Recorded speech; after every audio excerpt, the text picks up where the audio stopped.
This is the first vlog of Nepal. I found a beautiful park, absolutely beautiful. You have to pay to go in, but yeah, I guess it's private land, but it's very, very cute. And I look red as hell. No wonder people are looking at me. Yeah, Nepal, lots of people wear masks, which I saw before actually, looking at YouTube videos, recent ones, because they only lifted the mask mandate in June of 2023. So it is quite ironically so, a totalitarian country. Ironically because it's regarded as Buddhist and Hindu, and it's got a communist party in power. But a lot of people are wearing masks, and some people on the internet say it's because of pollution. It's got nothing to do with pollution, I promise you that. My flight arrived at 6:30 and no one is around the city. The air is very fresh because none of the cars are running, and a lot of people are still wearing them, which is quite disturbing. However, not to introduce with a negative, very clean indeed, and it has a very nice feel to it. I guess it depends what you're kind of looking for. I don't know the answer to that myself, but it's not as, I guess, rough around the edges as perhaps places in India. That's my impression so far. Obviously this is Kathmandu and I've literally just walked 40 minutes, but it is, you do, from travelling a lot, you gauge almost instantly whether the vibe is good or not. And yeah, the vibe seems decent, aside from the masks of course, but the vibe seems decent. So so my day, or my couple of days, has been pretty mad actually. So I was in, I can't even remember the name of the place. I was in Iraq, in the Shia, I don't know what you call it, Shia place of worship. That's about right. I can't remember the name of it. Kabbalah. I was in Kabbalah, which always reminds me. There's a movie in the 90s about the Gulf War, early 2000s, called Three Kings, with Mark Wahlberg, George Clooney, and a number of other characters. And that movie is plotted around gold being stolen, Kuwaiti gold that was taken by Saddam Hussein, and then the Americans were trying to rob it. And there's this like line in the movie where they're like, it's just a few clicks north of Kabbalah. So that's what I associate the place with. So yeah, I took a fast taxi for 25,000 Iraqi from there to Basra, connected very late at night to Safwan, got to Safwan, and then yeah, I don't like taking taxis, so they always try and scam you.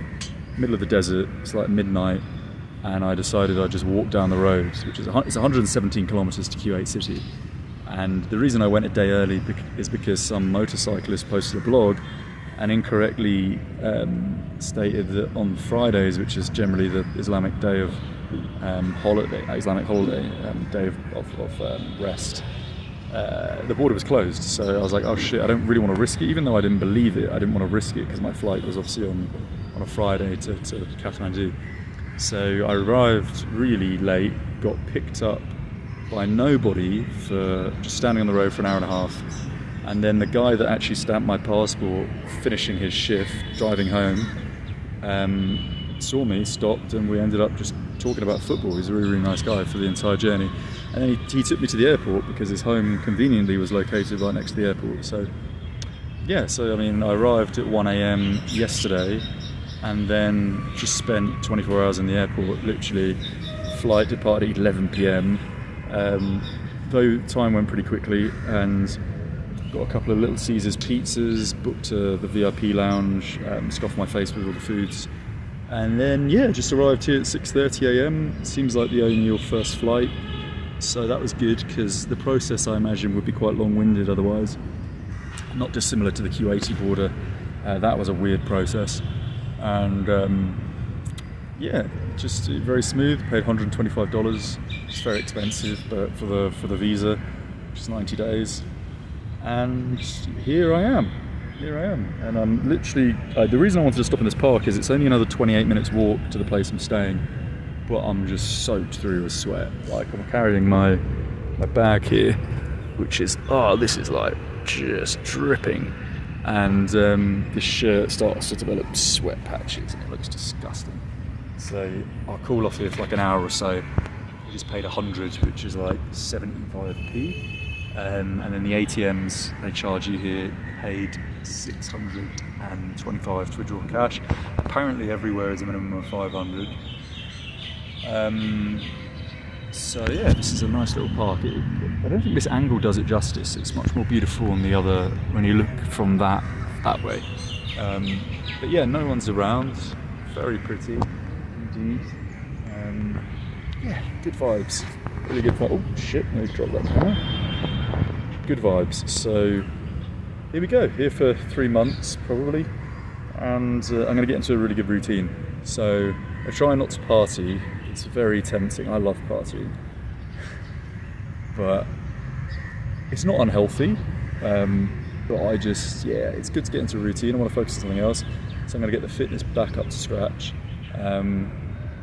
The cycling trip obviously like developed the fitness really, really well. Like 2 months, just every day on a bike, banging out 100 Ks, eating perfectly.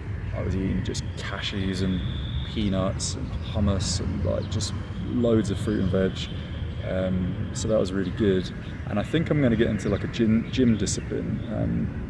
I don't really use the gym, but Kathmandu is quite a big city, so it's not really a place you can kind of jog around. It's not a place I'd like to jog around. So yeah, I'm going to focus on the gym. I have booked loads of accommodation all around Nepal to secure good early deals at the best places, because they've all got free cancellation. But yeah, I can alter that. I might. It depends. What I've booked a week here in Kathmandu, so we'll see if it's appealing. But I would like to get into like a discipline of waking up, you know, reading what I used to do in Kyrgyzstan, just do fitness every single day, and then yeah, just a few little projects, get a few little things done, a bit of administration, and see what the passport scenario is. Go to the scummy, corrupt, totalitarian Foreign Office, see what those cretins have to say, and that's the gist. That is the gist. Well, thus far, I shall post something else. Hopefully I'll get posting every day. We'll see.